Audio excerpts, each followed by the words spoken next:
Okay, you know the feeling. A project has everything going for it. A great idea, a solid budget, some really talented people, and yet it still somehow goes completely off the rails. So, what's the one thing that decides if it sinks or swims? Well, today we're going to break down that hidden factor. Seriously, think about it. Picture the best team you've ever been on.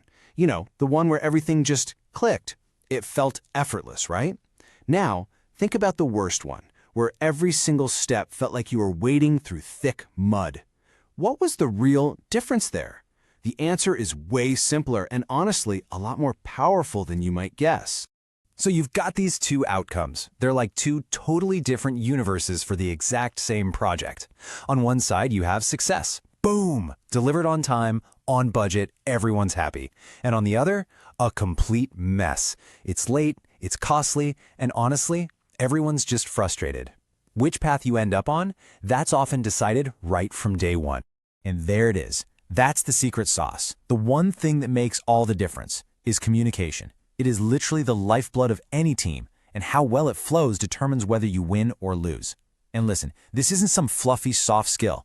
It's the core engine that makes collaboration actually work.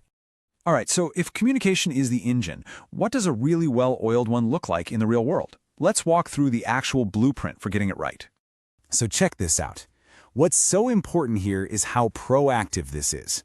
A great manager doesn't just fire off an email and hope for the best, right? No, they get everyone together. They lay out the goals, the timeline, who's doing what, with total clarity. And then, and this is the crucial part, they open the floor and say, what questions do you have? They make sure everyone's on the exact same page before a single thing gets done. And that written follow-up, that's the safety net. It's what stops confusion from creeping in down the line. And the result of all that upfront work, it's like a powerful chain reaction. When people aren't wasting all their brain power just trying to guess what they're supposed to be doing, they can actually focus on, doing it. This kind of clarity, it doesn't just make people more productive. It builds confidence, it builds trust. People are just happier and more motivated when they know exactly how their work fits into the bigger picture. And this is where you start to see this amazing ripple effect. This isn't just about one project being successful. This is how an entire organization gets stronger. When people are engaged, they come up with new ideas, they innovate. When information is flowing freely, leaders can make much smarter decisions. This isn't just about a good vibe, it's a huge competitive advantage. But all those amazing benefits, they only happen if that flow of information is wide open. So what happens when it gets blocked? Let's flip the coin and look at how ridiculously easy it is for one tiny communication breakdown to drive a project straight into a ditch. And here it is. This is where it all starts to go sideways. And we've all seen this happen, right?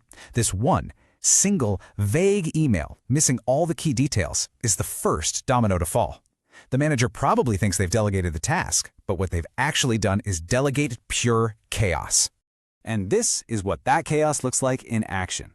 That one vague message shatters into a dozen different interpretations. So now you've got two people doing the exact same task, while other critical stuff is just completely ignored. Deadlines, they don't just get missed, they become totally meaningless. Frustration starts to boil over and, well, you've arrived at that failure scenario we talked about. Over budget, way behind schedule, and with a team that's completely demoralized. So, why does this happen? Well, it usually comes down to three big barriers. First, you've got what are called semantic barriers. Basically, the manager used jargon or vague words instead of simple, direct facts.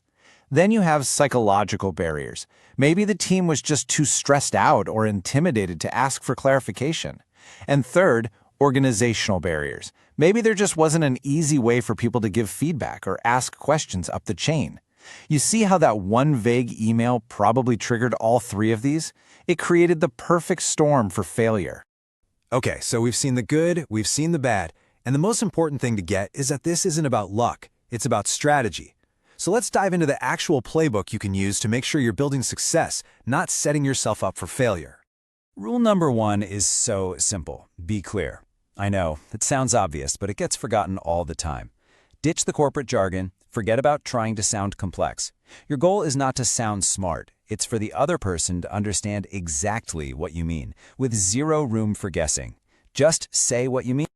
All right, next up, and this one is just as important, is active listening. Look, communication is a two-way street. It's not just about broadcasting clear messages, it's about how you receive them. This means you have to stop thinking about what you're going to say next while the other person is still talking. You listen to actually understand them. You ask questions. You make sure you really get where they're coming from. And finally, a great communicator is strategic about how they communicate. The medium you choose is part of the message. I mean, you wouldn't give someone really sensitive feedback in a group chat, would you? Of course not. That needs a real conversation. But a quick status update, email is perfect for that. Choosing the right channel isn't just about being polite. It's a strategic move that can prevent so many misunderstandings before they even start. So as we wrap this all up, it really just comes down to a choice. Those two paths we saw at the very beginning, total success and total failure, they aren't left up to chance. They are the direct result of the communication habits we decide to build every single day. This table really just lays it all out, doesn't it?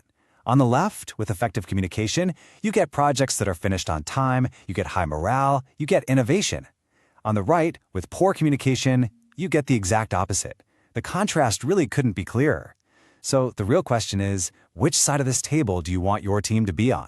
And let's end with this one powerful thought. For way too long, communication has been brushed off as some kind of soft skill, but it's not. It's a hard-edged, bottom-line strategic asset. It's the tool that turns great plans into reality and raw potential into amazing performance. So the next time you're about to write an email or lead a meeting or just give an update, pause for a second and ask yourself this: is this message going to build clarity or is it going to create chaos? Because the choice and the outcome that follows is entirely up to you. Thanks for joining us.